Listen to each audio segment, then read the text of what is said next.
So T half is the time required for half of the reaction to be completed. अगर किसी reaction के 50% होने में जो टाइम लग रहा है उसको हम कह रहे हैं कि वो हमारा टी हाफ है। अगर मैं अब इस टी हाफ की बात करूं तो मैं सबसे पहले बात करना चाहता हूं, क्योंकि मैं जीरो ऑर्डर रिएक्शन के लिए इंटीग्रेटेड रेट इक्वेशन पढ़ चुका हूं, तो for zero order A naught minus A T is equals to K T आया था। आप इसको इसी टर्म में याद रखेंगे प्लीज। इसी टर्म में याद रखने का फायदा होगा कि आप फर्स्ट ऑर्डर या जीरो ऑर्डर या सेकंड ऑर्डर उनको इजीली याद रख पाएंगे, क्योंकि हर टाइम तो आप डेरिवेशन करेंगे नहीं। A naught minus A T is equal to K T. A naught initial concentration है, ए टी रिमेनिंग कंसंट्रेशन है time T, K rate constant है और टी उस टाइम की बात कर रहे हैं जितने टाइम में वो यहां से यहां तक आ गई है। अब मैं ये कह रहा हूं कि अगर मैं टी हाफ की बात कर रहा हूं, टी 50% की बात कर रहा हूं, तो ये जो ए टी है, ए टी ये रिमेनिंग कॉन्सेंट्रेशन जो है वो इनिशियल का हाफ बचा होगा, तभी तो उसको 50% का नाम दे रहे हैं हम। टी हाफ का मतलब क्या है? 50% रिएक्शन खत्म हो चुकी है। अगर 50% खत्म होगी तो बची कितनी होगी? A naught by two. ऐसे ही हम यहां पे सब्स्टिट्यूट कर देंगे A naught minus A naught by two is equal to K into T one by two. इसको सोल्व करेंगे सो वन माइनस हाफ, यानी कि क्या बच गया यहाँ पे? A naught by two is equal to K T half. यहां से जब आप टी हाफ की वैल्यू को कैलकुलेट करेंगे, टी हाफ की वैल्यू कैलकुलेट करेंगे तो आप ध्यान से देख ले प्लीज इसको। जब आप यहां से टी हाफ कैलकुलेट करेंगे from this equation, it is clear that T half is equals to A naught upon 2K, A naught upon 2K. But please kindly make sure अगर इस रिएक्शन में स्टोइकियोमेट्रिक कोफिशिएंट्स की value given होती, अगर हमें stoichiometric coefficient दे रखे होते तो वो स्टोइकियोमेट्रिक कोफिशिएंट इस K के साथ मल्टीप्लाई करे होते। यहाँ पे N1 आता, यहाँ पे N1 आता, यहाँ पे N1 आता और इस K के साथ फिर स्टोइकियोमेट्रिक कोफिशिएंट आता। मैं लिख रहा हूं if N1 is the stoichiometric coefficient, अगर आपके पास N1 कोई stoichiometric coefficient है तो एक चीज तो श्योर है कि जो T हाफ की वैल्यू आएगी वो क्या आएगी? A naught upon 2 N1 into के। तब ऐसे कैलकुलेट करेंगे। मेरे को स्टोइकियोमेट्रिक कोफिशिएंट को बार बार ना लिखना अपने, प्लीज आप इस चीज को समझ ले एक बार में ही कि जहां पे भी आपने स्टोइकियोमेट्रिक कोफिशिएंट के इन्वॉल्व करने की बात की है वहां वहां हम हर बार रेट लॉ से स्टोइकियोमेट्रिक, जब हम स्टोइकियोमेट्रिक कोफिशिएंट को मेंशन करते हैं तो हम उसको डिवाइड करते हैं। मतलब अगर मेरे पास ये इक्वेशन है N1 is equal to product आपको मिल रहा है तो हम इसको ऐसे ही तो लिखते हैं डी अपॉन डी टी। यही तो रेट ऑफ रिएक्शन है। यानी कि अगर स्टोइकियोमेट्रिक कोफिशिएंट किसी भी ऑर्डर के लिए आपको दे रखा है तो उसका कुछ ना कुछ तो रोल जरूर रहने वाला है, क्योंकि वो इसकी डेफिनेशन में लाई करता है। खैर जीरो ऑर्डर के लिए आपको रोल समझ में आ गया कि के साथ आपने हमेशा उसको मल्टीप्लाई करके लिखना है। दूसरा इसमें ज्यादा इंपॉर्टेंट ये है कि जो आपके पास एक जीरो ऑर्डर की रिएक्शन आई, उस जीरो ऑर्डर की रिएक्शन का जो टी हाफ है बेटा, टी हाफ वो उसकी इनिशियल कॉन्सेंट्रेशन पे डिपेंड करता है। मतलब टी हाफ यहां से आप क्लियरली देख पा रहे हैं इनिशियल कॉन्सेंट्रेशन के डायरेक्टली प्रोपोर्शनल है। ये इसकी जो इनिशियल कॉन्सेंट्रेशन है उसके डायरेक्टली प्रोपोर्शनल है टी हाफ। यानी कि अगर किसी जीरो ऑर्डर की रिएक्शन के लिए आप रिएक्टेंट की कॉन्सेंट्रेशन बहुत ज्यादा लेते हैं तो उसको आधा होने में बहुत ज्यादा टाइम लगेगा, क्योंकि टी हाफ ए नोट के डायरेक्टली प्रोपोर्शनल है। जितना ज्यादा ए नोट होगा उतना ही ज्यादा टी हाफ होगा। यानी कि अगर मैं यहां से एक ग्राफ प्लॉट करने लग जाऊं किसका? टी हाफ का और ए नोट का, मतलब इनिशियल कॉन्सेंट्रेशन का, तो वो एक स्ट्रेट लाइन आएगी, स्ट्रेट लाइन। यानी कि आप ग्राफ को देख के, टी हाफ के ग्राफ को देख के ये बता सकते हैं कि आपके पास जो रिएक्शन का ऑर्डर दे रखा है वो क्या ऑर्डर दे रखा है, किस ऑर्डर की रिएक्शन वो हो सकती है। सो ये जो आपके पास T half is equal to A naught by two दे रखा है, अगर मैं इसका ग्राफ प्लॉट करूं T half versus A naught initial concentration, तो y is equal to M X plus C, intercept zero है तो ओरिजिन से पास करेगा। यानी कि ये जीरो ऑर्डर रिएक्शन के लिए आपने ग्राफ प्लॉट कर दिया T half versus A not. अगर मैं इसी ग्राफ को किसी और ऑर्डर के लिए प्लॉट करता तो शायद ग्राफ की कुछ और वैल्यू आती, ग्राफ का रिप्रेजेंटेशन में भी स्ट्रेट लाइन ना हो, मे भी इनवर्स का रिलेशन हो, पर जीरो ऑर्डर रिएक्शन के लिए ये जो ग्राफ की वैल्यू आपके पास आई है ओरिजिन से पास कर रहा है और एक स्ट्रेट लाइन की इक्वेशन को रिप्रेजेंट करता है। ये सारा लेखा जोखा एक जीरो ऑर्डर की रिएक्शन का था। दूसरी बात जिसमें अक्सर क्वेश्चन में गलती की जाती है वो ये कि ये जो टी के नीचे जो भी कुछ लिखा होता है, जैसे मैंने अभी लिखा था टी 1/2, टी 50%, आप इसका मतलब तो यहाँ पे दोनों तरह से उसको डील कर सकते हैं। दोनों तरह से डील करने का मतलब अगर मैं किसी भी ऑर्डर के लिए 50% रिएक्शन के कंप्लीशन की बात करता हूं तो आप उसको ऐसे लिख सकते हैं। मैंने लिखा टी 50% फॉर एनी ऑर्डर, किसी भी ऑर्डर की बात की जा रही हो, जीरो हो, फर्स्ट हो, सेकंड हो, कोई भी ऑर्डर हो किसी रिएक्शन का, अगर आपने लिखा है ये टी 50%, तो इसका आप दोनों तरह से मतलब निकाल सकते हो। जैसे मैं इसके बारे में ये कह सकता हूं कि टी 50% का मतलब तो भाई ये होता है 50% of the reaction is completed, 50% completed. या इसको मैं ये भी तो कह सकता हूं 50% of the reaction is remaining, 50% बची है या 50 खत्म हो गई है, इनका तो मतलब सेम है। लेकिन अगर मेरे से कोई ये कहे भाई टी 75% निकाल के दिखा दे, तो मैं इसका क्या मतलब निकालूंगा, प्लीज ध्यान से सुनना। टी 75% का मतलब है 75% रिएक्शन है ना बेटा जी, वो कंप्लीट हो चुकी है। और मेरा जो भी फॉर्मूला आता है, जैसे मैं अगर जीरो ऑर्डर के लिए बात करूं, A naught minus A T is equal to K T, मेरे उस फॉर्मूले में ना इनिशियल कॉन्सेंट्रेशन है और रिमेनिंग कॉन्सेंट्रेशन है। उस कॉन्सेंट्रेशन का कोई जिक्र ही नहीं है जो कंप्लीट हो चुकी है। मेरे फॉर्मूले में सिर्फ बची हुई कॉन्सेंट्रेशन है, यानी कि T75 में मेरे कोई 75 से कोई मतलब नहीं है, मुझे मतलब इस बात से है कि ये रिएक्शन 25% अभी भी बची हुई है, 25% इज स्टिल रिमेनिंग, क्योंकि मेरे फॉर्मूले में तो ये T25% आएगा।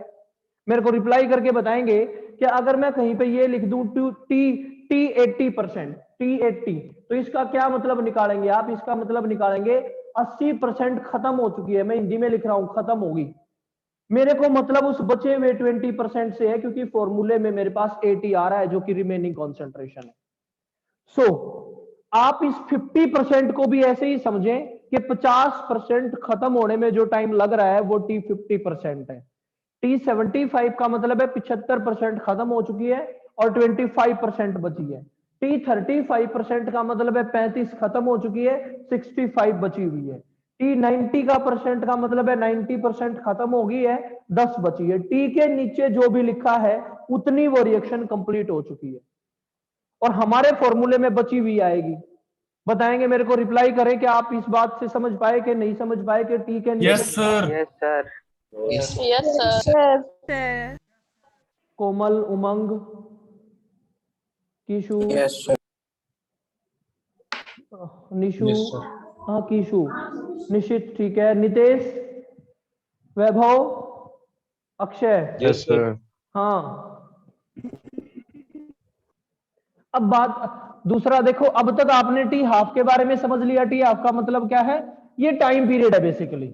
अब हम बात कर रहे हैं किसी सेकंड ऑर्डर की रिएक्शन की, अक्षय लक्ष्य सॉरी, अब ध्यान से देखना, for a second order reaction, for second order reaction, अगर आप किसी सेकंड ऑर्डर रिएक्शन की बात कर रहे हैं और कोई भी रैंडमली मैंने यहां पे एक सेकंड ऑर्डर रिएक्शन लिख दी, ए इज गिविंग प्रोडक्ट, जरूरी तो है नहीं कि इसका कुछ स्टोइकियोमेट्रिक कोएफिशिएंट हो, लेकिन अगर है भी तो कुछ फर्क पड़ेगा नहीं, क्योंकि हम उसको बाद में मल्टीप्लाई कर देंगे, बाद में मल्टीप्लाई करके लिख सकते हैं। अभी लिखना चाहो तो भी अभी लिख देता हूं मैं, ये लिखो मैंने लिख दिया N1, और मैं यहाँ पे लिख भी रहा हूं N1 क्या है, स्टोइकियोमेट्रिक कोएफिशिएंट है, कभी कोई इसको प्रोडक्ट समझ ले या रिएक्टेंट समझ ले, N1 is the stoichiometric coefficient. इससे कुछ फर्क पड़ता नहीं है, कुछ फर्क पड़ने का मतलब इंटीग्रेशन पे कुछ फर्क नहीं पड़ेगा, क्योंकि ये कोई कांस्टेंट वैल्यू होगी और ये मल्टीप्लीकेशन में रहेगी। अगर मैं इक्वेशन नंबर 1 लिखूं इसकी, by definition rate of reaction को मैं क्या लिखूंगा, minus decrease in concentration of A with respect to time, और जो भी स्टोइकियोमेट्रिक कोएफिशिएंट है उससे तो डिवाइड करना ही पड़ेगा, सो -1/N1 into D A by D T, ये रेट ऑफ रिएक्शन है, मैंने एक लिख दिया इसको। अगर मैं रेट लॉ की बात करूं, rate law, from rate law हम रेट ऑफ रिएक्शन कैसे लिखते हैं? हम रेट लॉ से लिखते हैं rate of reaction is equals to constant into A raise to the power 2, क्योंकि हम बात कर रहे हैं सेकंड ऑर्डर रिएक्शन। अब आप कहेंगे सर जीरो के बाद आप सीधा सेकंड पे क्यों आ गए, आपने फर्स्ट नहीं डिस्कस किया। हाँ, फर्स्ट ना डिस्कस करने का रीजन है, फर्स्ट ना डिस्कस करने का रीजन ये है कि जीरो ऑर्डर के लिए, सेकंड के लिए, थर्ड के लिए, इन सब के लिए जो आपका इंटीग्रेशन आएगा ना, वो सब एक ही टाइप से कैलकुलेट हो जाता है, लेकिन फर्स्ट ऑर्डर में नेचुरल लॉग आना स्टार्ट हो जाता है, इसलिए उसको सेपरेट डिस्कस करते हैं। आपके पास दो इक्वेशन आ गई, ये मैंने दोनों इक्वेशन लिख ली, रेट ऑफ रिएक्शन ही है दोनों, तो इस ओवरऑल रिएक्शन का तो रेट इन दोनों से बराबर ही आना चाहिए, चाहे कैसे भी कैलकुलेट कर रखा हो उसको। तो मैं इन दोनों को इक्वेट कर रहा हूं, -1/n1 into D A upon D T is equal to K into A raise to the power 2। आप इस n1 को और माइनस को उस तरफ ले जाए, ए को इसके नीचे लिख दिया मैंने, D A upon A raise to the power 2 is equal to minus का n1 इंटू के डी टी, और साथ में मैंने इंटीग्रेशन भी लगा दिया। यहां तक बताएं किस किस को, लक्ष्य is it clear now? Clear sir. Yes, sir. ठीक है। सोनिया, वर्षा, संचित, ठीक है। विकास सर। Yes sir. ठीक है। अब इस पे लिमिट लगानी है अपने को। पहले तो इसको, मेरे को पता है ए नोट मेरी इनिशियल थी और कहां तक लेके गया हूं मैं, उसकी बची हुई तक, ए टी तक। इसको इंटीग्रेट करेंगे जब आप, तो ए की पावर माइनस का 2 + 1, ये पावर ऊपर चली जाएगी और प्लस ऐड कर दिया, और सेम नीचे भी करना है, माइनस का 2 + 1, यही होता है इंटीग्रेशन। तो और लगाना है आपको इसको कहां से कहां तक, ए नोट से ए टी तक, ए नोट से ए टी तक आपने इस इंटीग्रेशन को अप्लाई करना है। दूसरा, उस तरफ क्या है, माइनस का n1 इंटू के, डी टी का तो टी ही रहेगा, और लिमिट अप्लाई करनी है कहां से, फ्रॉम 0 से टी, फ्रॉम 0 से टी, और जब 0 से टी अप्लाई करेंगे तो t - 0 t हो जाएगा। अब इसको डिनोट करना है आपने, प्लीज देख लें इसको कैसे डिनोट कर रहा हूं मैं, लिमिट कैसे अप्लाई कर रहा हूं इस पे। ये -2 + 1, इसको मैं एज इट इज लिख रहा हूं प्लीज, a की पावर a, कैपिटल A, उसकी पावर कितनी आ गई, -1, और नीचे क्या बचा है हमारे पास, -1, ये मैंने एज इट इज लिख दिया, from a naught to a t is equal to -n1 into K T. कुछ भी चेंज नहीं किया, प्लीज एक बार देख लें, कुछ भी चेंज मैंने करा नहीं है इसमें, एक बार फिर देख लो। ये दोनों मेरे पास इक्वेशन थी, इन दोनों को मैंने इक्वेट कर दिया वैभव। दोनों को इक्वेट करने के बाद ये जो डीए था इसको यहां पे एज इट इज रखा, ये जो ए स्क्वायर था इसको नीचे ले आया, ये ए स्क्वायर था इसको नीचे ले आया, इस dt को और इस n1 को और इस माइनस को मैं राइट हैंड साइड में ले गया, तो ये हो गया माइनस का n1 into K into D T, और दोनों तरफ मैंने इंटीग्रेट कर दिया, के कांस्टेंट था, n1 स्टोइकियोमेट्रिक कोएफिशिएंट तो कांस्टेंट ही होगा, 2 3 4 5 कुछ भी हो सकता है, इन दोनों को बाहर मैंने लिख दिया। अब इसको आप कैसे लिख सकते हैं, इसको आप ऐसे भी तो लिख सकते हैं, ये एक ही तो मतलब हो गया, इसको देख ले, ये जो है इसको ऐसे भी तो लिख सकते हैं आप, डी ए और a की पावर -2 है ना, ये a की पावर -2, डी ए इंटू ए की पावर -2 ही तो था, तो जब इसको इंटीग्रेट करेंगे तो क्या होएगा, -2 एक पावर ऐड कर देंगे और पावर को नीचे लिख देंगे, तो वही तो मैंने किया, इसको पावर जो थी इसकी उसमें एक ऐड कर दिया और उसको पावर को एज इट इज इसका डिनोमिनेटर पुट कर दिया हमने। तो जब आपने ये वैल्यू सब्स्टिट्यूट करी तो अपने पास a नोट से at की लिमिट है, दूसरी तरफ माइनस का n1 के एज इट इज, dt का इंटीग्रेशन t हो गया होगा, और t पे जब लिमिट अप्लाई करेंगे 0 से t तो t - 0 तो t आएगा, यहां तक कोई प्रॉब्लम नहीं।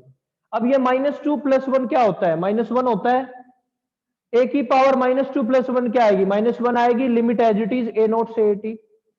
बताएंगे किस किस को ये बात समझ आ गई, जल्दी बताएं, Vaibhav, Vihan, Anshu, Yes, sir. Yes sir. Yes, sir. Yes sir. Yashdeep, Sonia, Sheetal. अब मैं इसको सेपरेट लिख रहा हूं, इस वाले को इरेज कर रहा हूं। लक्ष्य इज इट क्लियर ना?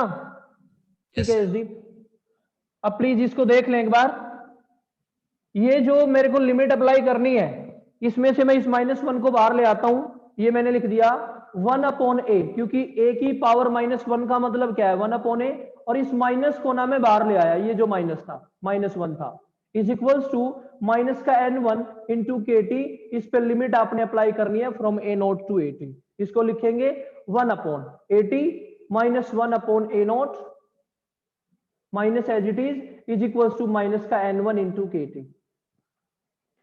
इस माइनस को अंदर मल्टीप्लाई कर दें तो क्या हो गया 1 अपॉन ए नोट माइनस का 1 upon A T is equals to minus का n1 into K T.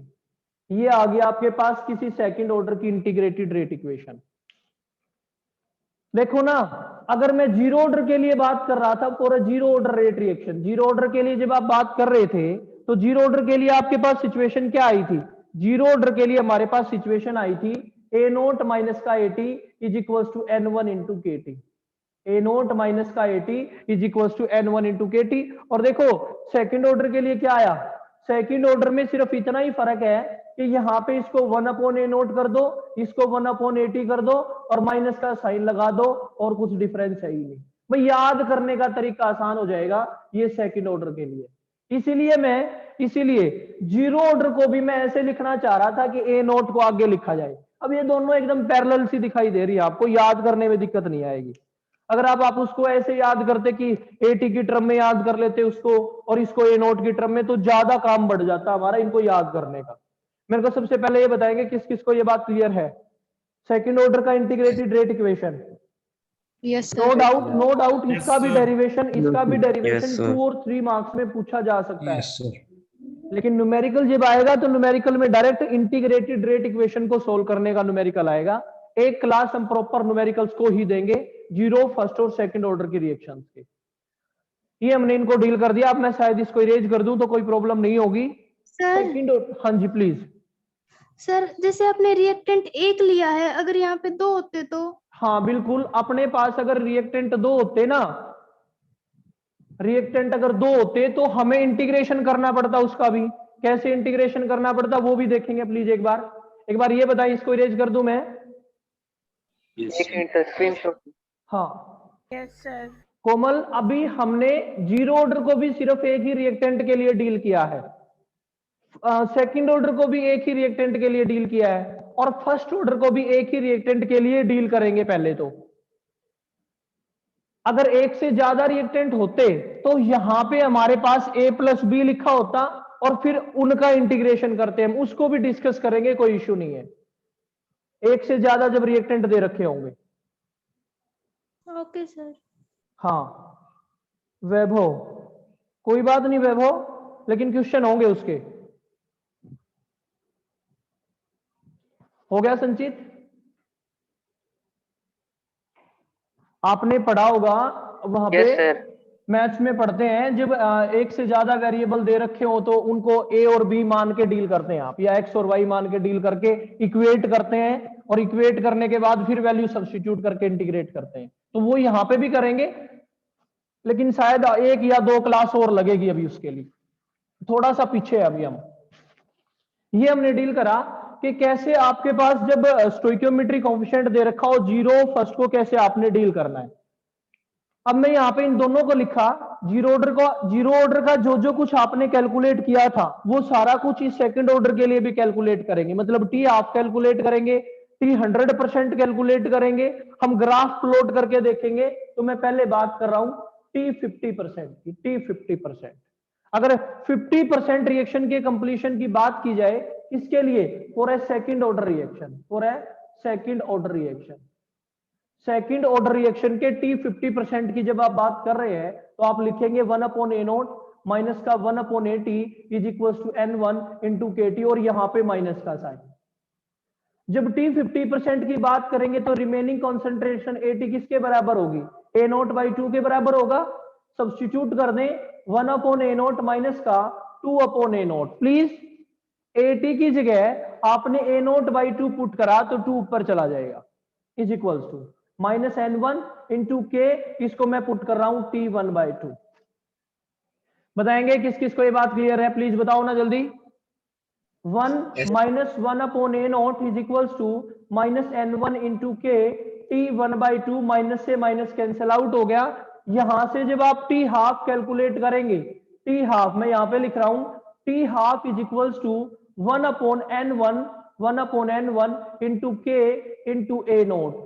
Please इसको ध्यान से देखो तो पाओगे कि सेकंड ऑर्डर रिएक्शन के लिए जो टी हाफ की वैल्यू आई है वो ए नोट के इनवर्सली प्रोपोर्शनल है। T half is inversely proportional to A naught. लेकिन जब आप जीरो ऑर्डर के लिए इसको डील कर रहे थे तो जीरो ऑर्डर के लिए डील करते टाइम आपका डायरेक्टली प्रोपोर्शनल का रिएक्शन आया था।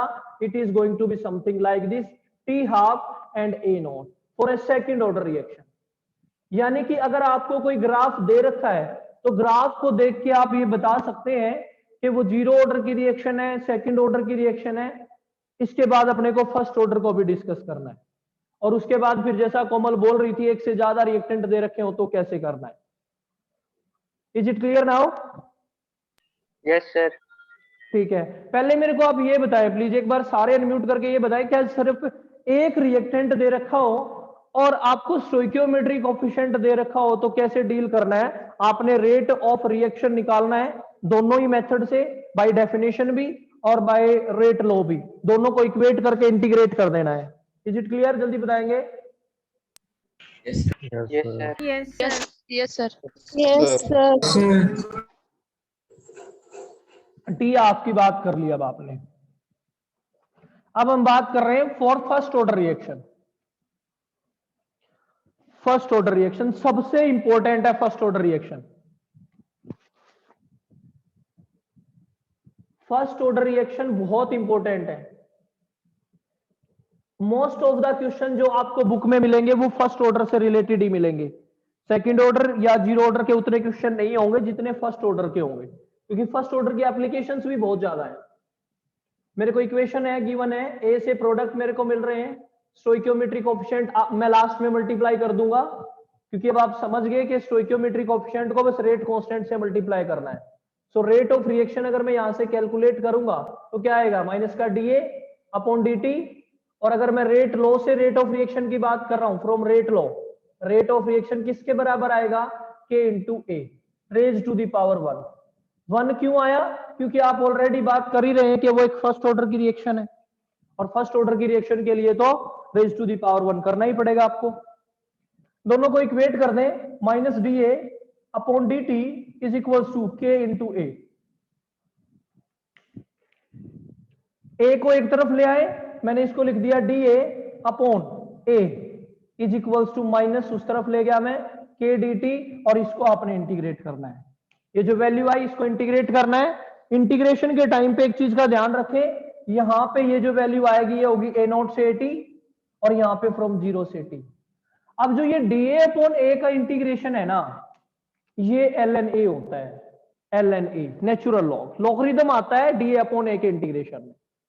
जब आप इसको इंटीग्रेट कर रहे हैं तो इस D A upon A raise to the power 1 है। इससे पहले जब पावर 2 था तो हमने ऊपर ले आए थे उसको और माइनस 2 + 1 कर दिया था, उसको ऐड कर दिया था उस पावर में। यहां पे इसका इंटीग्रेशन है एल एन ए। इस पे लिमिट अप्लाई करनी है आपने, ए नॉट से A T is equals to minus K as it is और टी एज इट इज, क्योंकि टी माइनस 0 करोगे तो आप टी आएगा। इस पे लिमिट अप्लाई करें, L N A T minus का एल एन ए नॉट किसके बराबर आ गया? माइनस का के टी के। लिमिट अप्लाई करिए आपने, लिमिट अप्लाई करते ही है क्या आ गया? Final minus initial L N A, जहां पे ए लिखा था वहां पे ए टी कर दिया, जहां पे ए लिखा था वहां ए नोट कर दिया। ऐसे ही अप्लाई करते हैं सर। हाँ लक्ष्य है सर लॉग क्यों आएगा? इंटीग्रेशन है ये, इंटीग्रेशन है ये तो मैथ में, मतलब सबसे पहले जब मैथमेटिकल टूल लॉग क्यों आएगा? ये मैथ है यहाँ पे केमिस्ट्री नहीं है। डीए अपॉन ए का इंटीग्रेशन एल एन ए है, ये मैथ में सीखेंगे आप। मेरे को एक बात बताएं फिर, अगर ये स्टेटमेंट है आपका, जब मैंने ऐसे लिखा था डीए अपॉन ए की पावर माइनस का ए की पावर 2 और इसको इंटीग्रेट किया था मैंने, इसको इंटीग्रेशन के टाइम पे मैंने लिखा ए की पावर -2 + 1 अपॉन -2 + 1, ये क्यों आया था? और वैसे अगर मैं सच बताऊं ना, अगर मैथ में ही जाना चाह रहे हो आप लक्ष्य है, तो इंटीग्रेशन और डिफरेंशिएशन ना एक दूसरे के उल्टे होते हैं।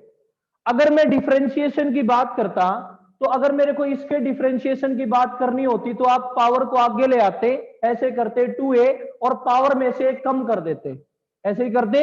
अब इंटीग्रेशन में क्या करना होता है? देखो डिफरेंशिएशन का मतलब है किसी चीज को ब्रेक करना, तोड़ना छोटे छोटे टुकड़ों में, और इंटीग्रेशन का मतलब है छोटे से टुकड़े को इंटीग्रेट करके उस पर लिमिट अप्लाई कर दो ताकि आपको कंप्लीट वैल्यू मिल जाए। इंटीग्रेट कर रहे हो आप, उसको मल्टीप्लाई कर रहे हो आप, छोटे से टुकड़े पे अप्लाई करके। और लिमिट लगाने का मतलब ये है कि जब आप उस पर लिमिट लगाएंगे तो आप कंप्लीट डाटा के लिए उसको सोल्व कर रहे हैं। जब आप कंप्लीट डाटा के लिए सोल्व कर रहे हैं तो आपको इंटीग्रेशन करना है। तो जब डिफरेंशिएशन तो सबको आ जाता है, पावर को आगे ले आओ, एक पावर कम कर दो। अब मैं बिल्कुल सेम ही कर रहा हूं, ये जो इसकी पावर थी कितनी थी, -2 थी, यहां पे पावर कम नहीं करनी, यहां पे पावर ऐड करनी है। यहां पे आपने पावर ऐड कर दी और वो जो पावर है उसको डिवाइड कर दो, उससे जो भी वैल्यू आई उस पावर से उसको डिवाइड कर दिया। यहां पे क्या करा था, पावर को आगे ले आए थे, मतलब मल्टीप्लाई कर दिया था। इंटीग्रेशन इज डिफरेंट, मतलब एकदम अपोजिट है। अगर अगर अगर मेरे को इस ln a के डिफरेंशिएशन की बात करनी होती तो वो 1/a आता। ये मैथ है, इसमें मेरा कोई रोल नहीं है। लक्ष्य बताएंगे प्लीज, एक बार सारे बताएंगे। Yes sir. हाँ, मैं Yes, sir. इतना जरूर बता सकता हूं आपको कि दोनों एक दूसरे के अपोजिट हैं। अगर मेरे को इसके डिफरेंशिएशन की बात करनी होती तो 1/a पे चले जाते हैं हम, तो dA/a। सो अब हम इंटीग्रेट कर रहे हैं तो dA/a, इसका इंटीग्रेशन ln ही आएगा। और ये क्वेश्चन शायद तब भी अराइज होना चाहिए था जब मैं इससे पहले वाले सोल्व कर रहा था, वहां पे तो क्वेश्चन अराइज नहीं हुआ। और वैसे भी अगर देखो ना, तुम देखो तो खेल ही खराब हो जाएगा अगर ये a की पावर -1 है, क्योंकि ऊपर जाएगा तो -1, और जब आप इसको इंटीग्रेट करेंगे तो पावर में एक ऐड करेंगे, पावर में एक ऐड करेंगे, ये तो डिफाइन ही नहीं होगा। a की पावर 0/∞। इसको कैसे डील कर रहे हैं आप? ये मैंने लिख दिया a की पावर 0 और -1 + 1 करेंगे, सॉरी -1 + 1, और यहाँ पे क्या आ गया 0, और ये क्या आ गया इन्फिनिटी। इन्फिनिटी तो डिफाइंड ही नहीं है। लक्ष्य देखो सेकंड ऑर्डर के लिए मैंने क्या किया था, -2 + 1, और यहां पे भी -2 + 1। अब मेरे पास पावर -1 है एज इट इज, पावर में एक ऐड कर दिया और पावर से डिवाइड कर दिया, पावर 0 होगी, ये मीनिंगलेस है। इन्फिनिटी को कैसे डिफाइन करेंगे आप? मैं ये नहीं कह रहा कि इन्फिनिटी को डिफाइन नहीं कर पा रहे, इसीलिए ln है उसका इंटीग्रेशन। हाँ, लेकिन इतना जरूर है कि जब भी आप इसके डिफरेंशिएशन की बात करेंगे, डिफरेंशिएशन इस ln a के डिफरेंशिएट करेंगे तो आप 1/a पे पहुंच जाएंगे। मैं बस इतना कहना चाह रहा हूं कि डिफरेंशिएशन और इंटीग्रेशन दोनों एक दूसरे के रिवर्स हैं, और dA/a का इंटीग्रेशन 1/a का इंटीग्रेशन मतलब ln a आएगा। ये क्वेश्चन तो सबसे पहले जीरो ऑर्डर से ही शुरू हो जाना चाहिए था फिर तो। अब एक बात और बताएं, क्या मैथ्स में इंटीग्रेशन नहीं स्टार्ट हुआ अभी तक? No sir. No sir. कोई बात नहीं, अगर नहीं शुरू हुआ है तो यहां पे देख लो एक बार। पहली बात, सबसे पहली बात, अगर आपको कांस्टेंट कोई दे रखा है, कांस्टेंट, उस पर लिमिट तो लगा नहीं सकते क्योंकि वो बदलेगा नहीं, तो एक चीज आपको समझ आ गई, कांस्टेंट पे आपको इंटीग्रेशन नहीं करना। जो चीज वेरी करती होगी उसी को तो इंटीग्रेट करोगे। के कांस्टेंट है इसलिए इसको बाहर रखा। एक बात, अगर डिफरेंशिएशन आता है आपको, डिफरेंशिएशन एकदम डिफरेंशिएशन का उल्टा इंटीग्रेशन है। 3 इंटीग्रेशन सिखा रहा हूं, बस 3 इंटीग्रेशन, उनकी मेरे को जरूरत है। पहली बात, कांस्टेंट को आपने इंटीग्रेट नहीं करना, उस पर लिमिट नहीं लगा सकते आप। एक बात ये समझ में आ गई आपको, कांस्टेंट जो है उसको, अरे भाई समझ लो ना, जब आप किसी कांस्टेंट का डिफरेंशिएशन करते हो तो क्या आता है? कांस्टेंट का डिफरेंशिएशन लक्ष्य है 0। फिर 0। हाँ, तो कांस्टेंट का डिफरेंशिएशन जब 0 है तो इंटीग्रेशन कांस्टेंट ही रहेगा, लिमिट तो लगा नहीं सकते आप उस पे। दूसरी बात, अगर आपको इसका इंटीग्रेशन करना है 1/a की पावर n, इसको इंटीग्रेट करना है आपने, तो इसके इंटीग्रेशन का फॉर्मूला है a की पावर -n + 1/-n + 1। ये आपने इसको इंटीग्रेट कर दिया। तो जब a की पावर 2 थी तो मैं पावर को ऊपर लेके गया, 1 ऐड किया और पावर से उसको डिवाइड कर दिया। लेकिन यहां पे जब आप इसको इंटीग्रेट कर रहे हैं, ये कब है? जब n ≠ 1 है। जब आप इसको इंटीग्रेट करेंगे, यहां पे dA भी लिखा होगा, यहां पे dA भी लिखा होगा, जब इसको इंटीग्रेट करेंगे तो आएगा ln a, जब ये है n = 1। अगर इसमें आप n को 1 पुट कर दोगे ना तो फिर वो नीचे इंफिनिटी हो जाएगा और इंफिनिटी डिफाइंड नहीं है। ये 3 डिफरेंशिएशन इंटीग्रेशन चाहिए मेरे को, बताएंगे क्या इन 3 इंटीग्रेशन की बात आपको समझ आई है? Yes, sir. Yes, sir. हाँ, मेरे को मैथ में नहीं जाना, मेरे को इससे ज्यादा बात भी नहीं करनी इंटीग्रेशन के रिगार्डिंग, मेरे को बस इतना बताना है कि ये 3 इंटीग्रेशन आपको पता हो, मेरा इन 3 से काम चल जाएगा यहाँ पे। टिश्यू, ठीक है भाई। तो मैंने इस डी अपॉन ए पे ये प्रॉपर्टी अप्लाई करी, ये है इसका इंटीग्रेशन ln a, लिमिट लगा दी a नोट से 80 क्योंकि a वेरी करेगा, ln फाइनल माइनस इनिशियल कर दिया मैंने, ये मेरी फाइनल है ये इनिशियल है, ln 80 minus ln a note. इस नीचे वाले को इरेज कर रहा हूं मैं, इसको कंटिन्यू कर रहा हूं अब आगे। एक बार स्क्रीनशॉट ले लो प्लीज।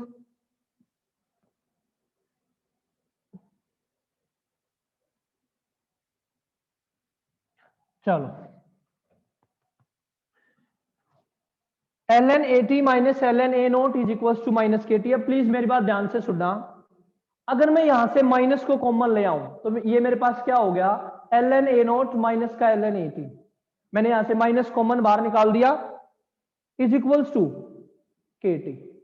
मैं इसको लिख सकता हूं ln a naught upon 80 is equals to K T. एक बात, मैंने लॉग की प्रॉपर्टी, पहले तो मैंने यहां से माइनस को बाहर निकाल दिया, जब माइनस को बाहर निकाला तो माइनस से माइनस कैंसिल आउट हो गया, यहां से आपने माइनस कॉमन लिया होगा तो ln a not minus ln 80 हो गया इज इक्वल टू वो माइनस से माइनस कैंसिल आउट हो गया, के टी बच गया। x माइनस वाई को आपने नेचुरल लॉ की प्रॉपर्टी अप्लाई करी, ln a नॉट अपॉन 80 किसके बराबर आ गया, के टी के। ये जो ब्रैकेट में या बॉक्स में एनक्लोज कर दिया, ये एक बात आपको समझ आ गई। इसको मैं लिख सकता हूं a naught upon 80 is equal to e raise to the power K T. ये नेचुरल लॉ को जब आप राइट हैंड साइड पे लेके जाएंगे तो वो एक्सपोनेंशियल में कन्वर्ट हो जाएगा। ये फॉर्मूला भी है एक और ये प्रॉपर्टी भी अब आपको समझ आ गई। नेचुरल लॉ को जब राइट हैंड साइड पे लेके जाएंगे तो वो एक्सपोनेंशियल में कन्वर्ट हो गया और पावर होगी e raise to the power K T. Please अगर आप यहां पे लॉ की प्रॉपर्टी अप्लाई करते तो इक्वेशन कैसे लिखी जाती, प्लीज यहां पे देख लेंगे इसको। यहां पे अगर आप लॉ की प्रॉपर्टी अप्लाई करते तो कैसा कुछ होता है ये देखेंगे, ln 80 upon a naught is equal to minus का के टी, और अब हम इसको क्या लिखते, 80 upon a naught is equal to e की पावर माइनस का के टी। ये जो मैंने इनक्लोज कर दिया, ये एक बात नंबर 2 होगी हमारे पास। बताएंगे किस किस को ये बात समझ आ गई प्लीज? लक्ष्य, अक्षय, अरुण, वरुण, जल्दी बताएं। Yes, sir. Yes. Yes. कोमल, दिव्यांशी, ना भाई अनम्यूट करें प्लीज, अनम्यूट करके रिप्लाई करें मेरे को। नहीं समझ आया तो मैं Yes, रिपीट sir. करूंगा। फर्स्ट ऑर्डर रिएक्शन सबसे इंपॉर्टेंट है। नेहा, कीर्ति, नीत, लक्ष्य, अंशु, ठीक Yes, है, sir. ठीक है मैंक। देखो फर्स्ट ऑर्डर रिएक्शन बहुत जरूरी है भाई, इतने क्वेश्चन है ना फर्स्ट ऑर्डर रिएक्शन पे बेहिसाब। यहां पे जब नेचुरल लॉ की प्रॉपर्टी अप्लाई करी तो ये सिचुएशन है, इसको आपने ln a नोट की टर्म में लिखा तो ये सिचुएशन है। ये ज्यादा इंपॉर्टेंट है, ये भी बता दूं मैं आपको। 80 is equals to a naught into e की पावर माइनस का के टी। ये बात आपको समझ आ गई। अब बात करते हैं फर्स्ट ऑर्डर रिएक्शन के टी हाफ की और फर्स्ट ऑर्डर रिएक्शन के कंप्लीशन की। उससे पहले इसको लॉग की टर्म में लिखना और सीख लेते हैं। जब आप फर्स्ट ऑर्डर रिएक्शन को लॉग की टर्म में लिखेंगे तो प्लीज देख ले क्या कर रहे हैं हम। मैं आपको बता दूं ln x सबसे पहले तो 2.303 log बेस 10 के बराबर होता है x। ये प्रॉपर्टी है इसको log बेस 10 की टर्म में लिखने की। ln x is equal to 2.303 log base 10 into X. अब जो इक्वेशन नंबर फर्स्ट थी आपके पास, इक्वेशन नंबर फर्स्ट वो क्या थी, ln, दोबारा लिख रहा हूं, a naught by 80 is equal to K T. इसको मैं लिख सकता हूं 2.303 log of base 10 a naught by 80 is equal to K T. यानी कि आपके पास ये इक्वेशन आ गई। यहां से आप क्या लिख सकते हैं, k is equal to 2.303 divide by T into log of base 10 A naught by 80। ये जो ब्रैकेट में लिख दिया मैंने, ये आपके दिमाग में 24 घंटे घूमती रहनी चाहिए। इसी से सब कुछ सोल्व करेंगे, इसी से सब कुछ डील करेंगे। तो सर आप कहोगे ये लिखने की क्या जरूरत थी भाई? ये लिखने की जरूरत इसलिए थी 1 और 2, क्योंकि कई बार क्वेश्चन में ये पूछ लेता है कि फर्स्ट ऑर्डर रिएक्शन के लिए बताओ इनमें से कौन सी इक्वेशन करेक्ट है। तो करेक्ट तो ये भी है, करेक्ट ये भी है, और बेटा जी करेक्ट ये भी है। करेक्ट तो ये तीनों ही है, क्योंकि बस आपने लिखने का तरीका बदला है, अंदाज बदला है। लेकिन यहां पे जो सिचुएशन है, इससे हम सारा कुछ डील करेंगे, इससे सब कुछ कैलकुलेट करा जाएगा। एक बार स्क्रीनशॉट ले ले और इस इक्वेशन को ध्यान में रखें कि कैसे इससे डील करूंगा मैं। KT is equal to 2.303 log of A naught by 80।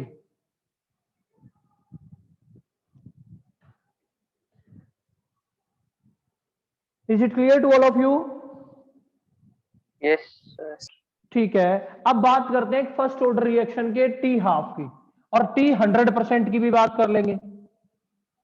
कीर्ति बताएगी, कीर्ति T 100% पे क्या हो जाएगा? कीर्ति T 100%।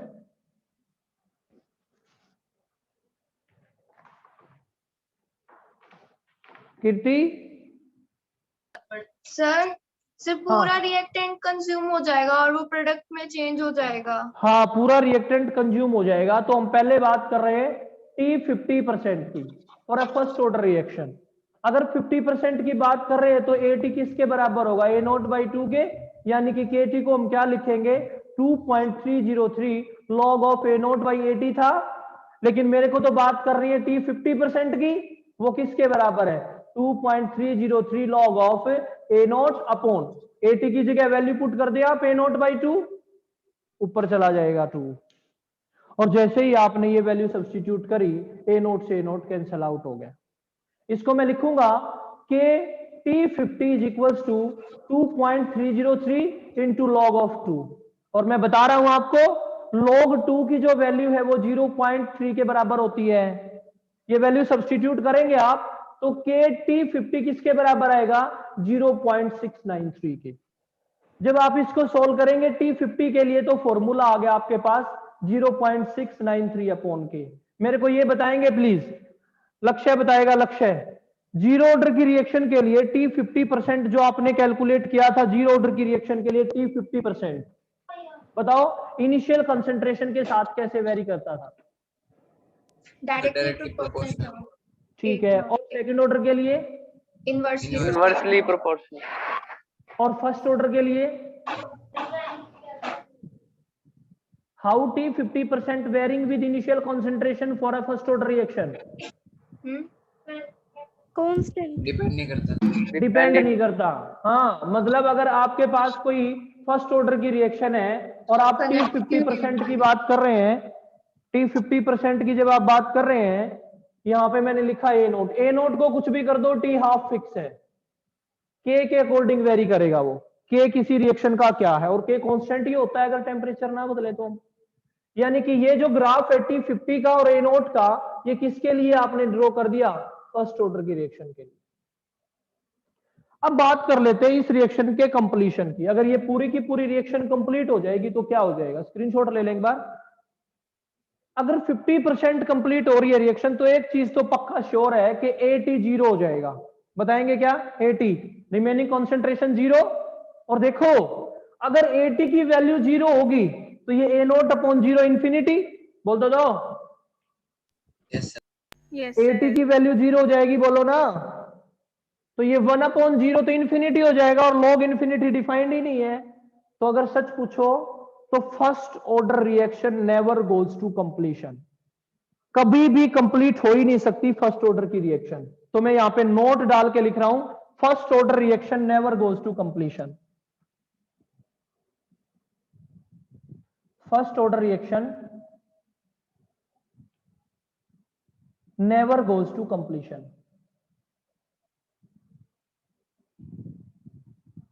फर्स्ट ऑर्डर की रिएक्शन कभी कंप्लीट होती ही नहीं है, खत्म हो ही नहीं सकती है। ये तो बात होगी भाई, किसी के लिए भी आपने कैलकुलेट कर दिया, T 50% कैलकुलेट कर दिया। जीरो ऑर्डर रिएक्शन के लिए हम T75 भी कैलकुलेट करेंगे, T90 भी कैलकुलेट करेंगे, प्रोसेस सबका सेम होगा।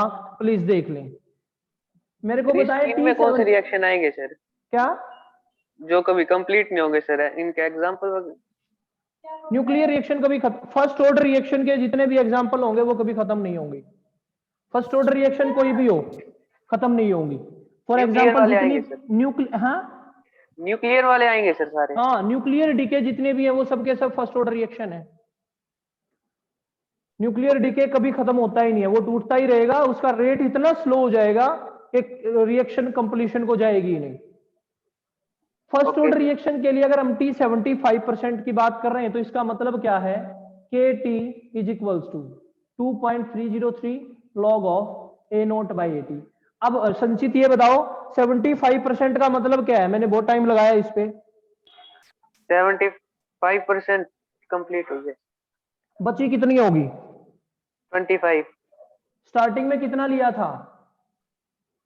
100 या A0 एक ही बात है, तो मैंने इसको लिखा KT75 is equal to 2.303 log of A0।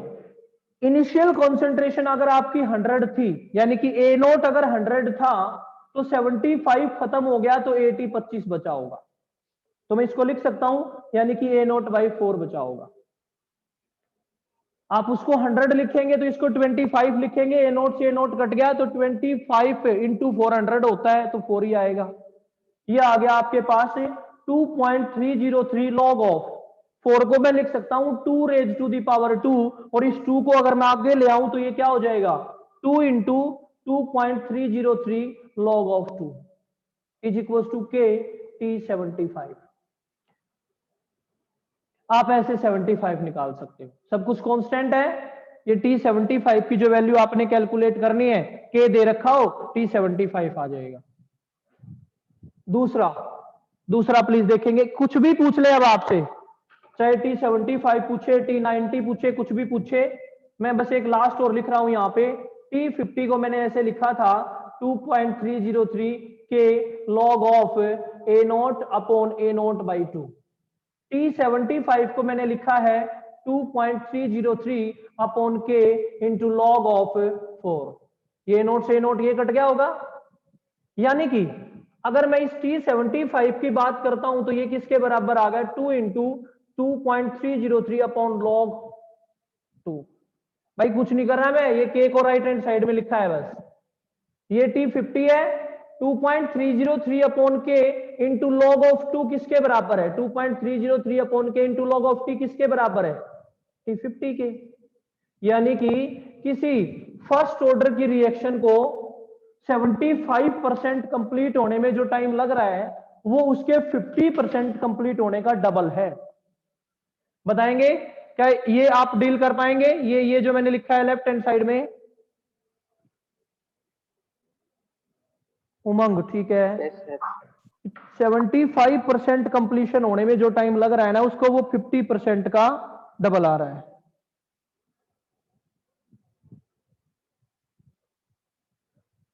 So I am about to end this meeting, time हो गया। अब जो नेक्स्ट क्लास होगी उसमें एक बार nth ऑर्डर के लिए और डिस्कस करना है हमने कि nth ऑर्डर के लिए रेट ऑफ रिएक्शन कैसे निकालेंगे, टी हाफ कैसे निकालेंगे। nth ऑर्डर डिस्कस करने के बाद हमें pseudo first order reaction discuss करनी है, और फर्स्ट ऑर्डर रिएक्शन डिस्कस करने के बाद हम उनकी बात करेंगे जब एक से ज्यादा रिएक्टेंट दे रखे हों। अभी सिर्फ एक रिएक्टेंट को डील कर रहे थे, और उसके बाद फिर हम आरएनएस इक्वेशन और फिर कोलिजन थ्योरी और यूनिट खत्म। So this is all about from my side, thank you.